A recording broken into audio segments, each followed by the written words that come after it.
সুপ্রভাত।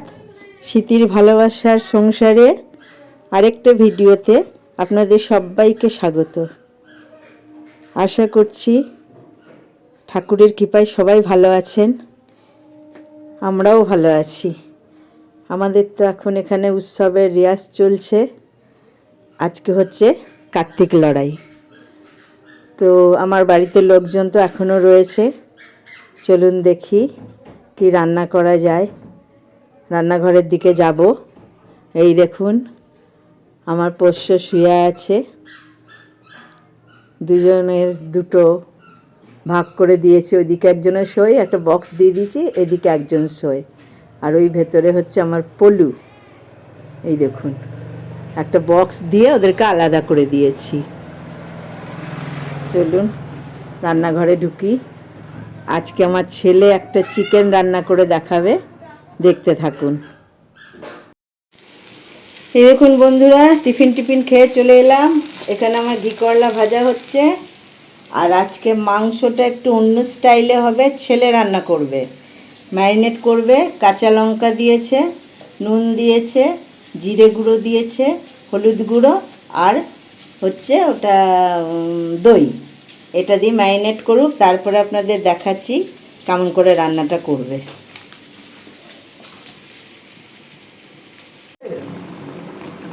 এই দেখুন বেগুন দিয়ে ইলিশ মাছের ঝালটা আমার হয়ে গেছে। আর ওখানে আমার পোষ্যদের মাংস হচ্ছে। এরপরে মাংসটা বসানো হবে, দেখতে থাকুন। এই দেখুন রাজস্থানি রেড চিকেন কারি শুরু হয়ে গেছে রান্না।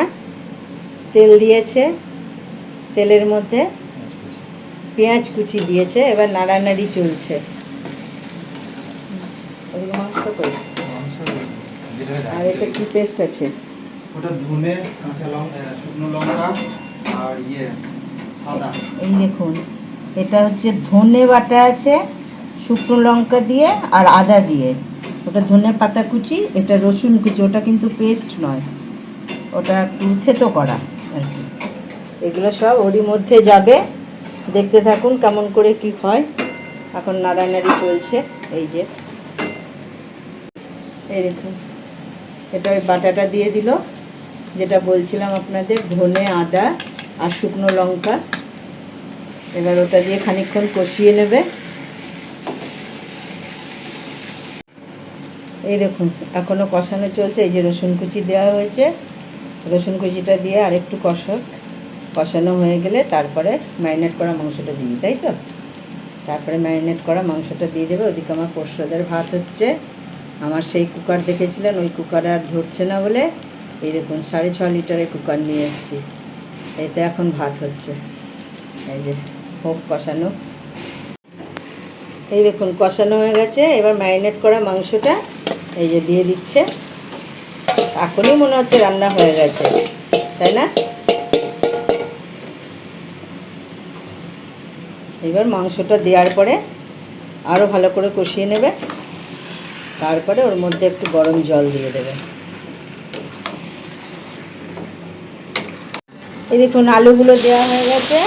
মাংসটা ভালো করে কষানো হয়ে গেছে, আলুগুলো দেওয়া হয়ে গেছে। এবার একটু আলু দিয়ে কষিয়ে নেবে, নিয়ে তারপরে জল দিয়ে দেবে, নাকি? তাহলেই রাজস্থানি রেড চিকেন কারি একদম রেডি। দেখুন একদম। এরপরে আবার লাস্টে দেখাবো। একদম কমপ্লিট রান্নাটা। খুব সুন্দর হয়েছে দেখতে। খেয়ে বলবো কেমন হয়েছে আপনাদের পরের দিন। আর এখানে আমার মাছের মাথা দিয়ে পাঁচমিশালি সবজি হবে। আমি বন্ধুরা আজকে রুই মাছটা করতে পারিনি। আমি এই ইলিশ মাছটা দিয়েই এই পাঁচমিশালি সবজিটা করব। রুই মাছটা রেখে দিয়েছি, অনেকটা দেরি হয়ে গেছে রান্নাটা। এটা হয়ে গেলেই আমার রান্না কমপ্লিট। কে কোথা থেকে দেখছেন অবশ্যই একটু কমেন্ট করবেন, জানাবেন। ভিডিওটা যদি ভালো লেগে থাকে লাইক করবেন, শেয়ার করবেন, সাবস্ক্রাইব করবেন। কার্তিক লড়াই দেখতে বেরিয়েছি সবাই মিলে। রাস্তায় তো আমাদের একটু বেরোতে লেট হয়ে গেছিলো বন্ধুরা, তো রাস্তায় প্রচণ্ড ভিড় হয়ে গেছে। আমরা আর ঠিকঠাক করে কোথাও জায়গা করতে পারিনি। এইবার এই দেখুন অলরেডি আমরা এসে যে চৌমাথার ওখানটায় দাঁড়ালাম, রেলগেট পার হয়ে গিয়ে তেমাথাটায়, ওখানটায় তখন ঝংকার পেরিয়ে চলে গেছে। তারপরে সাইড দিয়ে গেলাম, গিয়ে কোথাও বসার জায়গা পাইনি বলে ভিডিওটা আমি অনেক দূর থেকেই করতে পেরেছি। খুব একটা ভালো দেখতে পারবেন কিনা জানি না, কেননা চৌমাথার ওখানে আমরা 3 তলা একটা ছাদের মধ্যে ছিলাম, সেখান থেকেই ভিডিওটা করেছি। দেখুন, আর কথা খুব ভালো বলা যাচ্ছে না কেননা প্রচণ্ড আওয়াজ, সেই কারণে একটু দেখুন কথা ছাড়াই।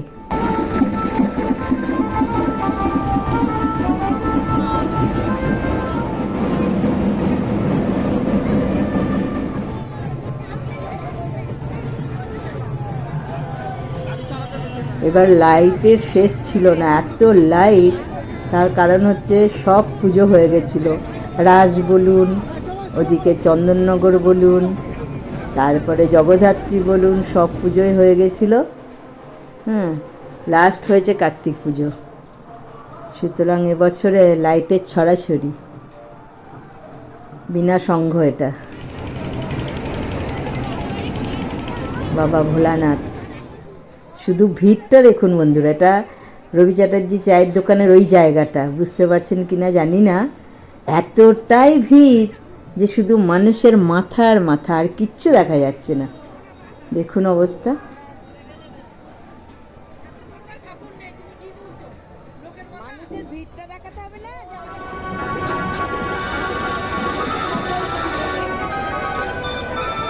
এটা আপনার সাঁওতালরা যে আদিবাসীরা কলসি নিয়ে যায় মাথায়, সেটা যাচ্ছে। আমি আগেই বললাম যে আমি একটা 3 তলা ছাদে ছিলাম, সেখান থেকে ভিডিওটা করেছি, যার কারণে সামনে খুব ভালো করে দেখাতে পারছি না সামনাসামনি থেকে।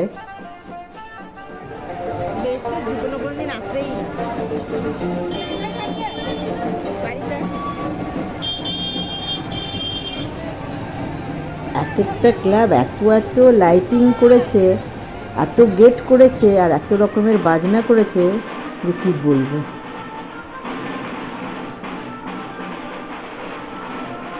যারা বাইরে থেকে দেখছেন, কাটোয়ার বাইরে, তাদের আমন্ত্রণ রইল, আগামী বছর অবশ্যই আসবেন কার্তিক পুজো দেখতে, কার্তিক লড়াই দেখতে। দেখে যাবেন, এসে খুব ভালো লাগবে, আর খুব ভালো হয়ও। আর প্রশাসন থেকে এখন ব্যবস্থাও খুব ভালো, বসার সাইডে জায়গা করে দুধারে রাস্তার।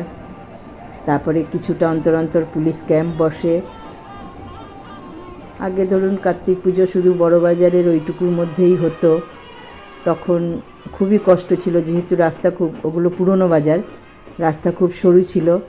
তারপরে শুরু হলো আরেকটু এই দিক দিয়ে আসার, এই গত 2-3 বছর ধরে এই রাস্তা দিয়ে ঘুরছে।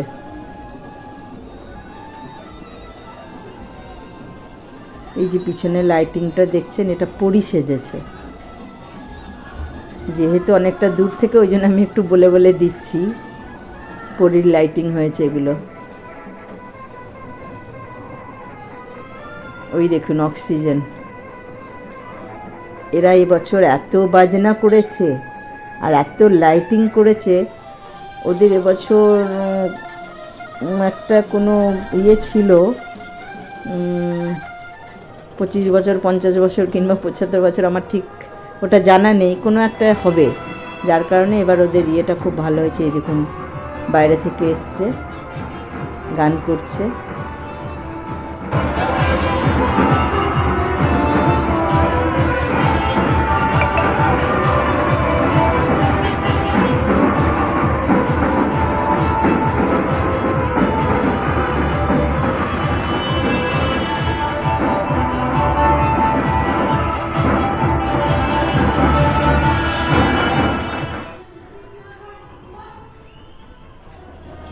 অনেক রকম করেছে ওরা।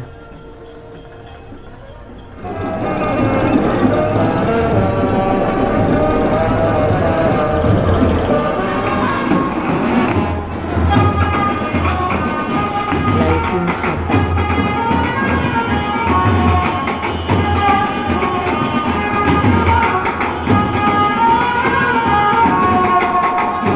রাজকুমার ব্যান্ড, আপনারা সবাই জানেন রাজকুমার ব্যান্ডের কত নাম। আর সত্যি এত সুন্দর ওদের গানের সুরগুলো, ওদের এত মানে সুরেলা, কি বলবো, নিখুঁত বাজায় একদম যে কোনো গানের সুর। ওরা গণেশ করেছিল। আরেকটা ক্লাব আপনাদের দেখাতে পারলাম না, কেননা ওই এসে একটুখানি যে আটকে গেল আর এলোই না, আমরা বাড়ি চলে আসলাম, অনেকটা রাত হয়ে গেছিলো, 11টা হয়ে গেছিলো। সেটা হচ্ছে আওয়াজ ক্লাব। আওয়াজ ক্লাবও এবার বাইরে থেকে নিয়ে এসেছিলো।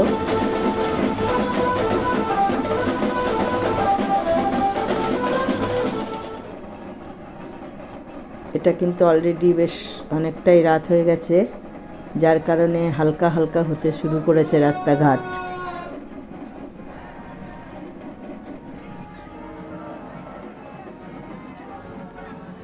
এক একটা ক্লাব যেতে এত টাইম লাগাচ্ছে। এই দেখুন, এইটা হচ্ছে জাম্বোবান, দারুণ লেগেছে আমার এটা।